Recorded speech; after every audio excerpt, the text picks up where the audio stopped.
El Departament d'Educació calcula que el curs vinent hi haurà 1.800 alumnes menys que començaran infantil 3 a les escoles catalanes. La natalitat en caiguda lliure en els darrers anys n'és la principal causa. Traslladant aquestes dades a la realitat salvatana, el curs 2024-2025 arrencarà amb una línia d'I3 al Col·legi Sant Rafel, que conservarà l'única que tenia fins ara, i dues a l'Escola Belferreter, una menys que fa un any. Amb una ràtio actual de 20 alumnes per aula, aquest curs la Belferreter ha pogut formar 3 grups pel fet que al març de l'any passat es van preinscriure poc més d'una quarantena de nens i nenes.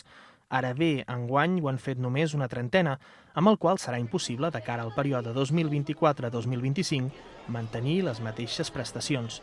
En aquest context, l'Ajuntament de la Selva s'ha reunit recentment amb Joan Manel Audí, director dels Serveis Territorials del Departament d'Educació, per tal de ratificar de manera oficial les xifres de preinscrits a la vila i la desaparició d'una de les línies de l'Escola Pública de la Selva. Al final ja es pot confirmar, no, que hi haurà un grup d'infantil 3 al Sant Rafel, vull dir, tenen prematriculats 19 nens i nenes, no? Per tant això dona que tinguin aquest grup consolidat, i també que hi haurà 2 grups a la Belferreter, no? Perquè a les prematriculacions hi ha 30 nens i nenes i per tant això fa que, com he dit, un grup màxim són 20 persones, no? Per tant, com a mínim seran necessaris 2 grups, no?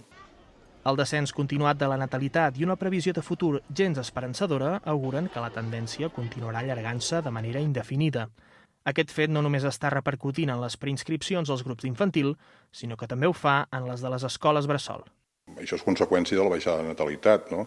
Cosa també que ja s'han anat trobant, vull dir, a les escoles bressols municipals, no? Que vull dir, doncs aquesta baixada de natalitat doncs, ha provocat que s'hagués de tancar, en aquest cas, vull dir, l'Anna Frank, no? Perquè tenim per cobrir amb escreix places doncs, a l'altra escola bressol, al Puniol, i que, clar, vull dir, si estem parlant d'infantil 3, no? Vull dir, són els nens que primer han anat prèviament a les escoles bressols, alguna variació, no? I que després, vull dir, passen doncs, ja a l'educació arreglada i també, bueno, això sí, ens anirem trobant, vull dir, doncs, en aquest futur, no? Perquè tampoc no hi ha massa expectativa de que aquests números canvien.